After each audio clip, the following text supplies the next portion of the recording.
Hello everyone, my name is Ujjwal and today I'll be talking to you about remote sensing.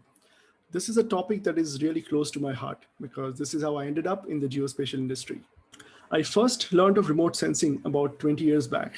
I was this young undergraduate engineering student who had no idea about remote sensing. But I got an internship at this place called Indian Institute of Remote Sensing. When I ended up there and started working, I realized this whole world of remote sensing that existed, which I never knew before. The satellites, the sensors, the technology, the techniques for image processing were unlike anything I've seen before. And for me, the biggest reason I love remote sensing is that it gives you this unique perspective and the ability to see the world in a different way and solve interesting problems that you can't do otherwise. So in this video, I'll try to share some of the magic of remote sensing with you. If you're not from a remote sensing background, you will learn about the terminology and the techniques that are used in remote sensing, and then you'll be ready to start using a software like Google Earth Engine to apply those techniques. If you're already using remote sensing, this talk also contains some tips and tricks and practical insights that will help you work with this data better. And also we are talking about a whole range of sensors. So if you are familiar with a certain kind of satellites and sensors, you might learn about other data sets that might help you solve a problem. Also, I believe that the best way to learn remote sensing is just to look at data. So this talk is almost entirely pictures. So rather than looking at me talking like this, you will get to see all the pictures and learn about remote sensing. So let's get started. Remote sensing is a very wide field. So in this talk, I'll focus on the satellite imagery and particularly the public domain satellite imagery. The first thing you need to know is, how do satellites see the world? What do they see? How do they measure the world? How do they capture the data? This is how satellites see the world. They look at the Earth as through the light that is reflected from the sun. So the sun emits a lot of radiation in form of sunlight. That sunlight reaches Earth, passes through the atmosphere, hits the Earth's surface, and some of it gets absorbed, some of it gets reflected. And the reflected light travels back through the atmosphere and through the space where the satellites are up there measuring that. And that is what the satellites see, the sunlight as it is reflected from the Earth's surface. And this kind of sensing is known as passive remote sensing, that it's just looking at the light that is reflected from the Earth. The sun's light is actually a form of electromagnetic radiation. It consists of radiation in many different wavelengths, and our human eyes are sensitive to only a small portion of it. As you can see here, this is the visible spectrum. This is what human eyes can perceive, the light from blue to red. But you can see there are other forms of radiation that is part of the sunlight. You might have heard of gamma rays, X-rays, ultraviolet, and so on and so forth. And what remote sensing allows you to do is we can have a sensor that is sensitive to different parts of the electromagnetic spectrum, and you can measure how the light is reflected in those wavelengths. So the important concept here is to remember that there are many different wavelengths ranging from very small to very large, and you can design a sensor that can look at a particular set of wavelength and measure the reflected light in that particular wavelength. And these are called different bands. So let's look at the data from a satellite, and we can then learn how the world appears in these different wavelengths. So this is a satellite called Landsat 8. It's the 8th satellite in a long series of satellites called Landsat. This is a program by NASA that has been observing Earth for a very long time, since the 1970s. And this is the latest satellite that's up in the space and capturing data. This satellite has sensors from the visible spectrum and also the infrared spectrum.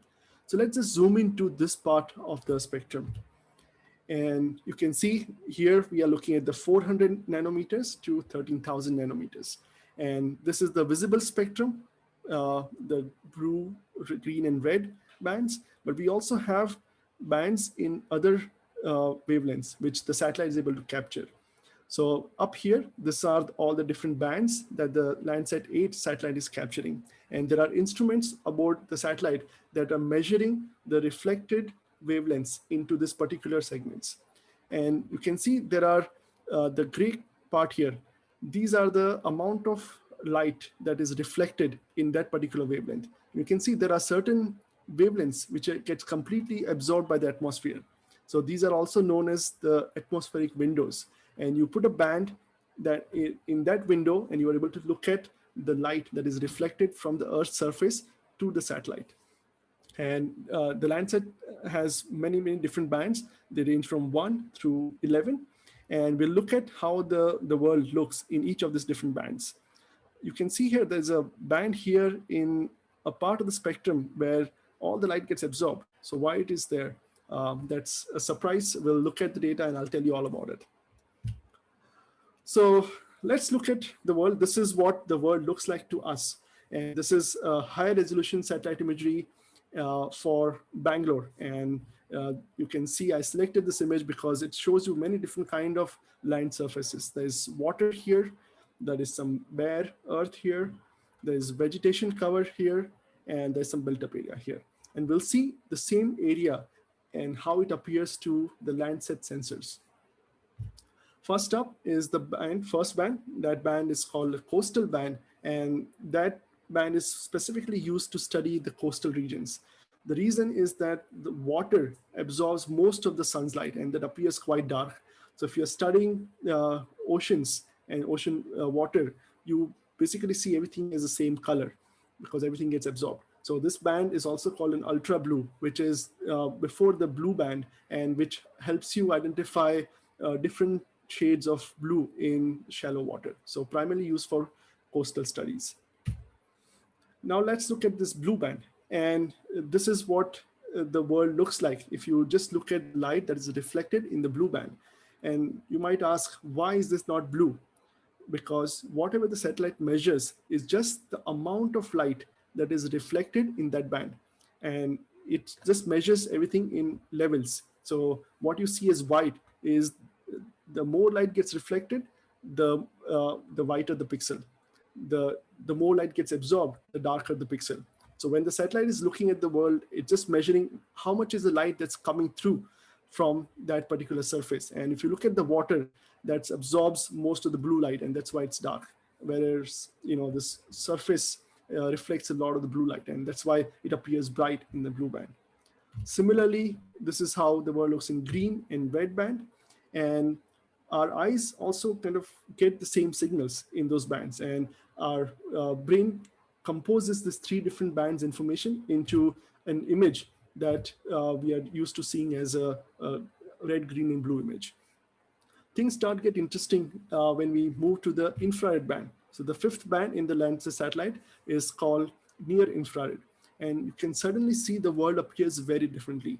If you put on an infrared goggles and look at the world, this is what you would see. The water appears very dark because it absorbs a lot of infrared light. The vegetation appears quite bright because the vegetation actually reflects a lot of the infrared light. We can't see it, but the sensors can see that and measure that. So the same world, what we saw here, looks like this in infrared. And we can use this information to do some really interesting analysis. Then we move on to another band. These are called shortwave infrared. These bands are very useful for detecting built-up areas. As you can see, the built-up areas appear quite bright because they reflect a lot of this radiation in this shortwave infrared band. Then we come to this panchromatic band. This is also quite an interesting band. And this is what a black and white photo looks like. Panchromatic, the word means pan is across, chromatic means the visible spectrum. And if you look at the diagram at the beginning of the presentation, the band 8 spans the full range of visible spectrum. And that means it's got a much wider band that it's looking at, and it's capturing how the world looks in that band. And that means you are able to see the world in a much, you are able to resolve things much more effectively. And this is called a signal to noise ratio. When you have a wider band, you can actually have a much better signal to noise ratio. And that's why generally in the satellite sensors, the panchromatic bands have a higher resolution. And that's why this panchromatic band or the black and white band appears at a higher resolution than the rest of the bands there.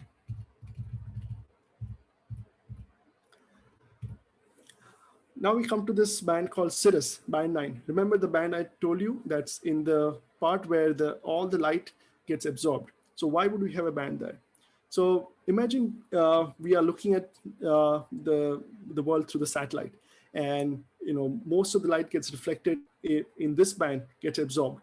But there are some clouds which are called cirrus clouds, which are high up in the atmosphere. And if there was a cloud there, we wouldn't know, because the other bands wouldn't be able to detect that. But the cirrus band, when we look at this light in the cirrus band, the clouds actually are able to reflect that light. And if there was a cloud, this band would appear bright in those areas. And then we would be able to detect and remove those clouds. Even here, you can see a slight variation here, and that would be the light that is reflected by this high atmospheric clouds. So band 9 is not used for any analysis, but to remove and detect cirrus clouds. Now we are looking at the thermal infrared band. So we are moving up the wavelengths, and this is the infrared band which can detect temperatures. With COVID, all of you might have seen the thermal infrared thermometers, which you can measure the temperature of a person from far away. And this is the same sensor that's up in the Landsat satellite, which is measuring the temperature of the surface of the Earth. And you can see this world looks very different. There are certain areas which are very bright, which are very hot, and other areas which are very dark, which are cool. And if we compare it with the image, you can see the bare Earth is very bright. The water and the vegetation areas are quite cool. And this gives you a very unique perspective. And this band information is quite useful in doing urban studies. You can actually detect urban heat island effect and measure the surface temperature of different type of land surfaces. And there are 2 thermal infrared bands in Landsat satellite. So we learned about how the world appears very differently. We can use this information in a very interesting way. Now let's look at the data from another satellite. This is called Sentinel I. This is operated by European Space Agency. And this is a different satellite because it doesn't measure the sunlight that is reflected from the sun, but it actually has its own emitter, which emits microwave radiation, and it measures the amount of radiation that comes back. So since the satellite is emitting electromagnetic radiation, this type of remote sensing is known as active remote sensing. And what it does, it's looking at this particular part of the electromagnetic spectrum. This is the microwave part of the spectrum, and it transmits this radar pulses at the Earth's surface and measures what comes back. And you can kind of get interesting information based on that. So back to this area, this is how we see the area. But if you look at how does the Sentinel I see this area, this is what it looks. And you can see this shows you the water is dark, because when you transmit a pulse there, most of it gets reflected away, and very little comes back. So the signal is very less there, and that's why it's dark. Whereas this other areas where there is a structured information, whatever there is, surface is not smooth, that reflects part of the signal back, and that's what the satellite measures. Sentinel I satellite is really useful because it can penetrate clouds, and is very useful for flood detection, because a lot of times after heavy rainfall, there are so many clouds, you can't detect what's on the surface. But through this satellite, you can detect water, open water and vegetated water, which is there on the ground, and can help you detect floods. And there are different polarization. We'll talk later in the course about this 2 different polarization, but this is the information that is captured in a different way through the satellite. This is another interesting satellite. This is also a European Space Agency satellite called Sentinel V. And this satellite measures the radiation in this spectrum, ultraviolet and infrared. And you might think, what does it measure with ultraviolet? Because ultraviolet rays are actually absorbed by our atmosphere. And thankfully, because they are very harmful to humans, and very little of it reaches the Earth. So what this satellite is measuring is a combination of the reflectors in different wavelengths, and it's used for detecting pollutants. So it's detecting the concentration of these different pollutants high up in the atmosphere using these different channels. And this is a really useful thing to learn about if you're studying pollution, air quality. This gives you really useful information. And this is a really good example of that. This is a place in northern India. And if you just look at the place, there's nothing interesting about it. But if I take the image that was captured by the satellite Sentinel V of the NO2 concentrations, I see there's a big white spot here. And that means there's something going on here where there's a high amount of pollution. And if you just zoom in there and you'll see, yes, there is a large cement plant. And that's emitting a lot of nitrogen oxide. And that's what the satellite is measuring. So this is what I love about remote sensing, where you can see things which are not visible to anybody else. But now you can actually look at this data and detect the source of pollutants. Next, I want to talk about processing levels. The data, as it's captured by the satellite, it goes through a long processing cycle before it becomes usable to you. So we'll talk about the different terminology that's used along the way. So you might hear this terminology, this data is level 1 or level 2. What does it mean? So level 0 is actually the data as it's captured by the sensor. So whatever the sensor measures, and this is measuring the light that is reflected from the Earth's surface as it's reached the sensor, it's measuring that. And this is the raw values. And these are also called the radiance values, which is how bright that pixel is. And that's what is measured by the satellite. And you get this data. This data is not useful unless you are really trying to calibrate the sensor or looking at the sensor itself. For application purpose, you generally don't use level 0 data. The next level in the processing is level 1. And this level applies a certain type of corrections that makes the data more usable. So you take the raw data that is measured at the sensor and you convert it to a value that is measurable. So you take the amount of light that the sensor saw and convert it to a value that is the amount of light that is reflected from the surface. Or if you're measuring, say, a thermal infrared band, it would convert to the temperature that was measured on the surface. So this is where your data becomes usable, interpretable, and you also apply this thing called geometric corrections. As the satellite is capturing the Earth is moving. By the time the satellite finished scanning the entire area, the Earth had moved. And this level of processing corrects for that and gives you a geometry that is correct. This is also referred as a top of atmosphere product, because your satellite is in the space, so the light has to travel through the atmosphere before it reaches the satellite, and that's what you're measuring. But what you're really after is what was the reflectance at the ground level. If you're trying to detect water, you want to know how much light the water reflected, not how much light ended up at the satellite.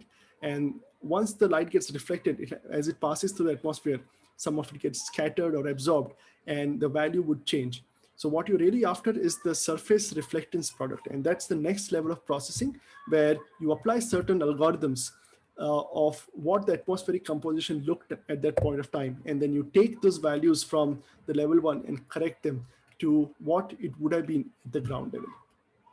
And this is what is known as the surface reflectance. And if for a given product or a sensor, if you have access to surface reflectance data, that will be the most accurate data, and you should definitely use that. And then there are level 3 products where you are not looking at the product as a different scenes as captured by the satellite, but they are transferred to a particular grid, and you get a uniform amount of scenes. So some of these products are distributed as part of a uniform grid, and you can say, I want a grid number this, regardless of which scene it was part of. So this is all quite abstract. Let's look at what these different processing levels do to your satellite image and how does it change your data.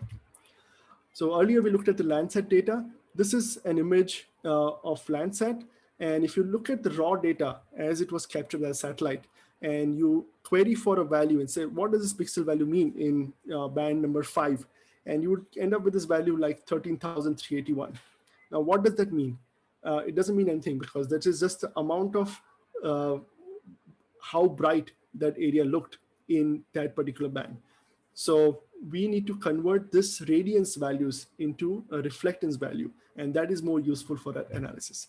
And that's what the level 1 processing does. If you look at the level 1 process data for this particular satellite, and you can look at the image, you look at the band value for the band 5, and you see a value like 0.23.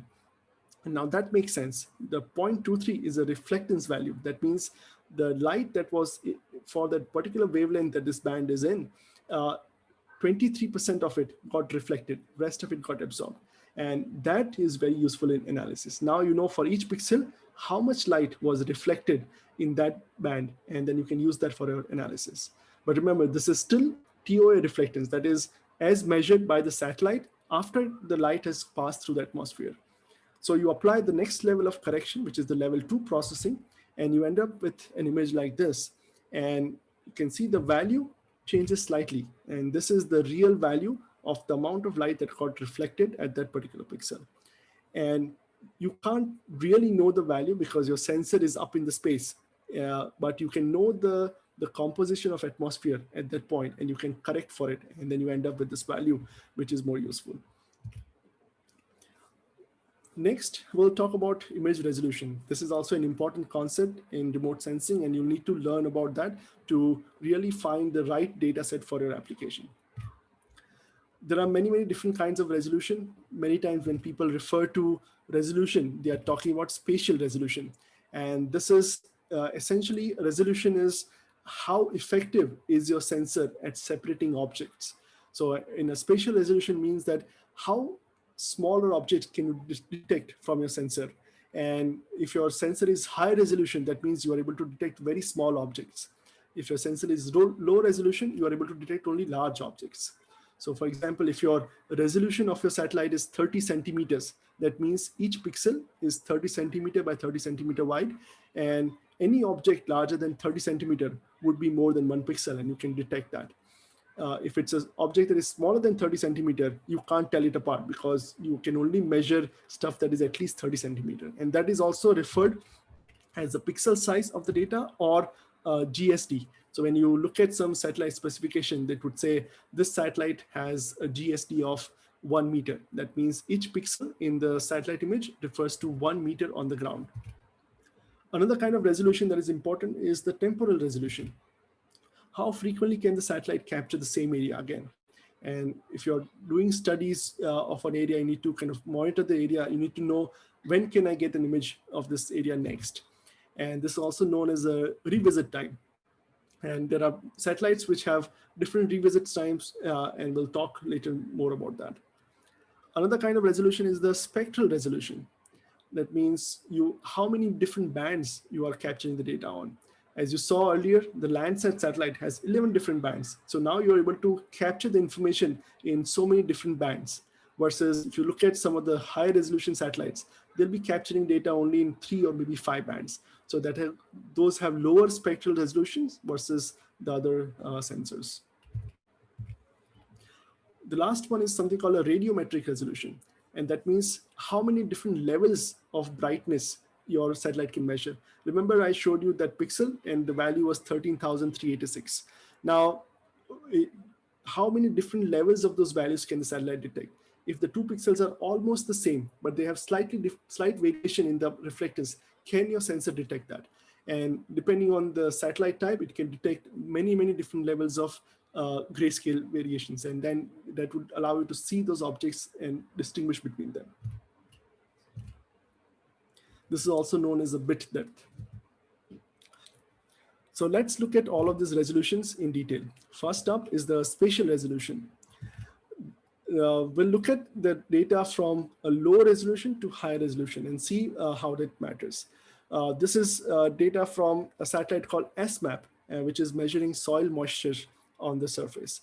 The Earth's surface actually emits radio waves in the microwave spectrum, and this satellite detects those and tries to determine how much moisture does the soil contain. And this is very useful for, say, drought monitoring. This is a satellite that is capturing the image for a large region. So this is useful for large scale monitoring. If you look at each pixel, here each pixel is actually 30 kilometers wide.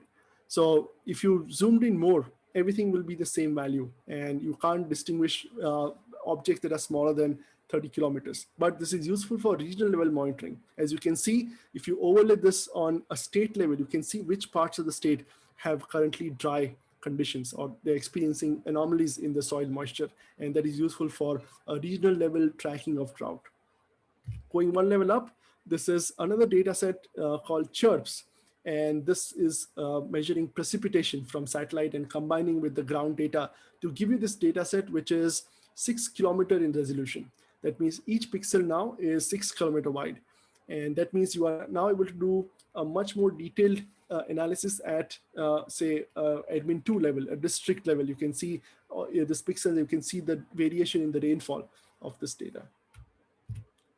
Next level is this another data set called nighttime radiance. This is a very important data set for urban studies where you are able to measure the light that is reflected at night. So this is this sensor aboard the satellite called VIRS, which is very sensitive to low light. And this measures, it captures the data at night and looks at which parts of the world have lights. And this is very useful to track, say, rural electrification, urban growth, etc. And this data comes as a resolution of 750 meters. So remember, we went from a 30 kilometer resolution to 6 kilometer resolution to a 750 meter resolution. And this data is useful for, say, a city level monitoring, where you can see at a city level which suburbs have lights at night and how those are changing over time. Next level of resolution is this data set called MODIS. And MODIS is a really important sensor in remote sensing because it's able to capture the data, entire world's data every day at this fairly high resolution at 250 meters. So you're able to see the changes in the world at 250 meters on a daily basis. And this is a very important data set for doing any kind of Earth observation and Earth monitoring. And you can see this now, you're looking at, say, different wards in a city or different neighborhoods of the city. You can actually see some data. Zooming in further, we have Landsat 8 data, and the resolution of that is 30 meters. So one pixel in a Landsat 8 image refers to 30 meters on the ground. And now you can look at a neighborhood level and kind of identify different objects. Now you can see which is the urban area, which are the water, etc. And going one level up is the Sentinel II dataset, which is operated by European Space Agency. And this is a public domain dataset where each pixel is now 10-meter resolution. So now you are able to see much more detail. You can see how the images become sharp going from Landsat 8 to Sentinel II. And Sentinel II is really useful dataset for any kind of urban studies. And this is the best resolution data that is available in the public domain. If you want to get even higher resolution data, maybe you're looking at Google Maps and saying, this base image looks so much sharper. I can actually see the individual cars or houses. Those are high resolution images that are with a pixel resolution of 50 centimeters or even lower. So those are often available as a commercial data, not as a public domain data. But if you are interested, you can purchase those and use them in your analysis. Another related aspect to your pixel size is something called a swath width. And this term might come up as you work with your remote sensing dataset. And what this refers to is that how wide of a data that it can capture at a single go. So as the satellite's up in the space, it's capturing the data. How wide is that data it's capturing? And generally the swath widths and the pixel size are inversely related. If you want a higher resolution data, you are able to scan only a small portion. Versus if you scan a large portion at a time, you can do that, but your resolution, pixel resolution suffers and you get a lower resolution data. So the satellites typically have to compromise between these two. And you can see as you go from VIRS, which is the 750 meter data, to Sentinel II, which is 10 meter data, the amount of data you can capture in a single pass changes, and that reduces as you move up the resolution. Next, let's talk about temporal resolution. There are different satellites that capture data at different frequencies. So for example, the satellite mission called GPM, which is measuring precipitation. And this satellite gives you one image every 3 hours. And this is very useful for, say, tracking storms and tracking your rainfall, because you need more real-time information. So every 3 hours, you get a new image and you can look at how much rainfall has happened in a particular area within the last 3 hours. MODIS, as I mentioned, you have MODIS is able to capture an image every day. This sensor is actually on board two different satellites. One is called Terra and one is called Aqua, and they are in different configurations. So now with the combination of these two satellites, you are able to look at each place in the world twice at 250-meter resolution. Landsat 8 has a 16-day temporal resolution. That means once an image is captured, the satellite comes back on to that place after 16 days. And this is useful, but again, if you want to monitor something regular, you need a more higher temporal resolution. One way to address this is to have more satellites, and that's what Sentinel II does, where each satellite has a revisit time of 10 days, but then you put two satellites in different orbits. So now with the combination of two satellites, you're able to get one image from either of the satellites every 5 days. And this is the approach that a lot of the modern satellite companies have taken, where they, instead of launching one satellite, they are launching a constellation of satellites. And that means you're able to monitor the data every day at a very high temporal resolution. Next, let's talk about the spectral resolution. And when we look at the remote sensing data, typically you get data captured in different bands of wavelength. And that is useful for analysis, as we see later on. Most of the data that you will be working with will be called multispectral. That means you have information in more than one band. And it could be multispectral data in just R, G, and B band, red, green, and blue, or it could be in other bands, as we talked about, infrared and shortwave infrared and so on. Hyperspectral is another kind of remote sensing where you have hundreds of different bands. Instead of capturing this data in this wide band, you are capturing data in very narrow bands, but you have hundreds of them. And that kind of data is very useful in detecting a specific type of object, because then you can have a very accurate measurement of a particular species of tree, and you can know exactly what the reflectances are in these different narrow bands, and you can try to match them from the data that's captured by a satellite. The next one is the radiometric resolution. And we talked about this is the bit depth, how many levels of brightness can your sensor measure.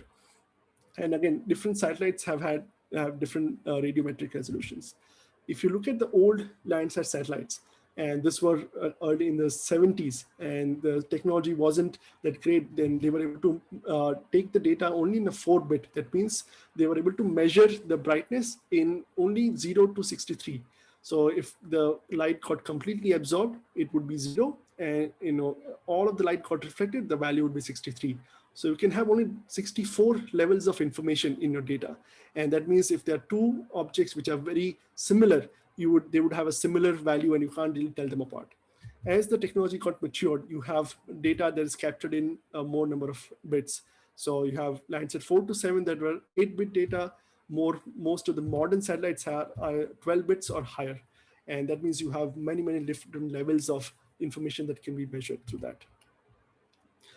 So now you have this data. You have data with different spatial resolutions, spectral resolution, radiometric resolution, and you end up with this data. Now, how do you make sense of it? What can you do with it? So the first technique is just visual interpretation. Just look at the data and you can derive useful information out of it. So the first type of thing you can do is take the bands that are in the visible spectrum, red, green, and blue, put them together, and then you can see the world as it looks and as it's captured by the satellite. And this itself is quite useful. You can go to any place in the world and see how the world looks. And since the data is captured every 5 days or every 10 days, you can go and see how the world looked 5 days back, and you get this up-to-date information. You can see, visually what is happening there. You can actually humanize, and even computers can display this data only in these 3 channels, red, green, and blue. And those colors are combined to form a new color and be shown to us. So you have these 3 channels. So instead of putting, say, red band in the red channel, green band in the green channel, and blue band in the blue channel, if you have multispectral data, you can play around with that combination and generate an image that is, not a real image, but it can still highlight a certain kind of objects. So the most important combination is used is something called a false color infrared. And these are called composites. You can create a composite image like this. And in the remote sensing terminology, this is used as FCC, false color composite. And what this image is showing is that the infrared band, where the vegetation reflects a lot of infrared light, you put that in the red band, put the red band in the green channel, green band in the blue channel. And what comes out is this image, which looks red, but that shows really the healthy vegetation. So if you've got an image of, say, farmland, and you want to just look at which areas have healthy vegetation, if you just create this composite, you can immediately visually see which areas have healthy vegetation versus which are not vegetation. One useful thing you can do is, there are some areas which have, say, a green color looking grass, but that's not a real grass. So if you create a false color composite and look at that area will not be red, because that's though it might look green in an RGB composite, but when you actually create a false color composite, that it's because it's not a vegetation, it won't be highlighted as red. So those are the kind of nuances that you can really pick it up when you create this composite.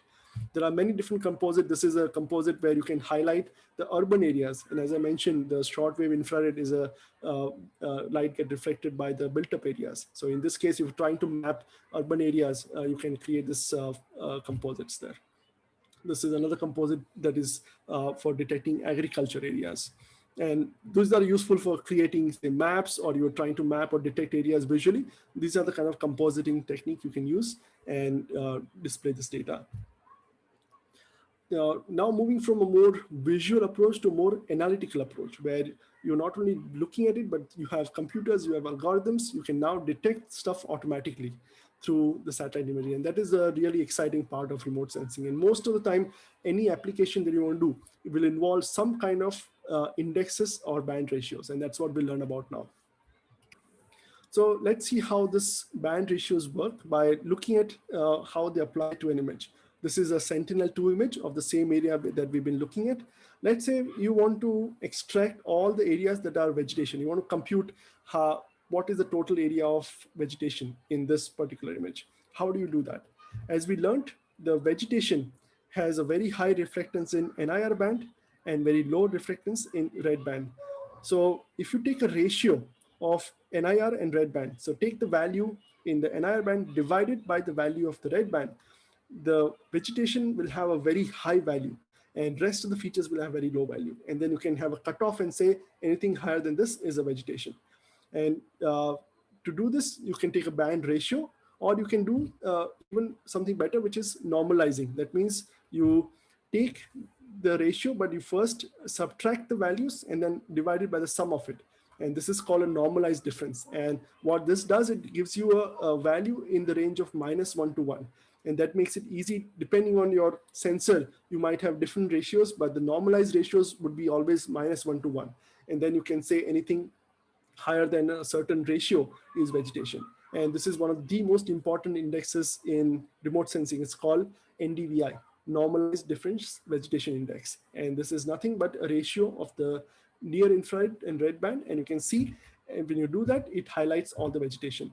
And in this image, you may not be able to see that is a small island in this lake and there's some vegetation there. But if you take this ratio, you are clearly able to take this. And now you can say any pixel value in this NDVI is greater than 0.2 is vegetation. And you can just extract those pixels out, compute the total area out of that. Right? So this is how the indexes really help you analyze this data. Let's say you want to detect water.